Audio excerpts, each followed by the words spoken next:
নমস্কার বন্ধুরা, আম্মা সিয়ামের আরেকটি নতুন পর্বে আপনাদের সবাইকে স্বাগত। আজ নিয়ে এসেছি তালশাঁসের একটা দুর্দান্ত রেসিপি।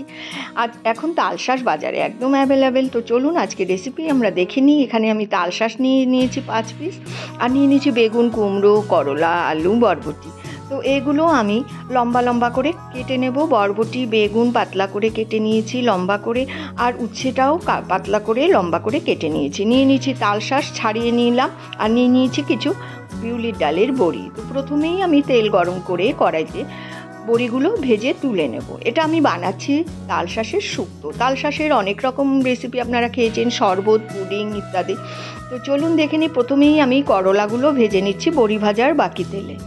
তো করলাগুলোর মধ্যে আমি একটু সামান্য নুন দিয়ে, তারপরে জলটা ঝরিয়ে করলা দিয়ে, তারপরে হলুদ দিয়ে ভেজে নিলাম। করলাটা আগে একটু ভেজে নিলে তাহলে তিতকুটে ভাবটা একটু কম লাগে। তো নিয়ে নিলাম 2 তেজপাতা, শুকনো লঙ্কা সেই করলা ভাজার তেলে, আর দিয়ে দিলাম সামান্য একটু 5 ফোড়ন আর কালো সর্ষে। 1 চামচ 5 ফোড়ন দিলাম, আর মোটামুটি 1.5 চামচ মতো কালো সর্ষে দিলাম, আর দিয়ে দিচ্ছি এখানে আদা বাটা। এবার আদা বাটা দিয়ে ভালো করে নেড়ে চেড়ে নিচ্ছি ফোড়নটা। ফোড়নে সেরকম কিছুই লাগে না। তো দেখুন এখানে এবার আমি সবজিগুলো পাতলা পাতলা করে কেটে রাখা সবজিগুলো দিয়ে দিলাম। কুমড়োটা কিন্তু আমি একটু ডুমো করে কেটেছি। সবজি আপনারা এখানে আরও ইউজ করতে পারবেন, কোনো অসুবিধা নেই। আমি শুধু এইটুকুই ইউজ করেছি। দিয়ে দিলাম পরিমাণ মতো নুন আর হলুদ।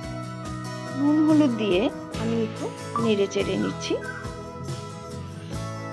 তো দেখুন সবজিটা আমি একটু নেড়ে চেড়ে একটু ঢেকে রেখে মজিয়ে নিচ্ছি। তো দেখুন সবজিটা অনেকটাই মজে এসছে।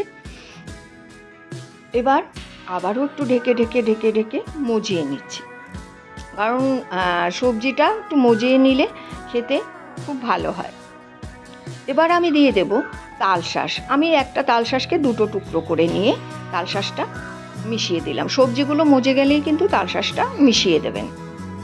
তো দেখুন তালশাঁস আমার মেশানো হয়ে গেছে। এবার আমি দিয়ে দিচ্ছি 1 চামচ সর্ষে বাটা আর 1 চামচ পোস্ত বাটা। সর্ষে পোস্তটা মোটামুটি 1 চামচ করেই আমি দিয়েছি। তো এবার ভালো করে সবজির সাথে মিশিয়ে নিচ্ছি। আপনারা আপনাদের সবজির পরিমাণ অনুযায়ী কিন্তু পোস্ত সর্ষেটা মেশাবেন। আমি এই সবজিতে আপনারা দেখেই বুঝতে পারছেন, এই সবজিতে 1 চামচ করে ইউজ করলাম সর্ষে আর পোস্ত। এখানে আপনারা জল ব্যবহার না করে দুধ ব্যবহার করতে পারেন, কিন্তু আমি এখানে জল ব্যবহার করেছি। তো দিয়ে দিলাম পরিমাণ মতো জল, যাতে সবজিটা সেদ্ধ হয়ে যায় ভালো করে। এবার জল দিয়ে আবার নেড়ে চেড়ে দিচ্ছি।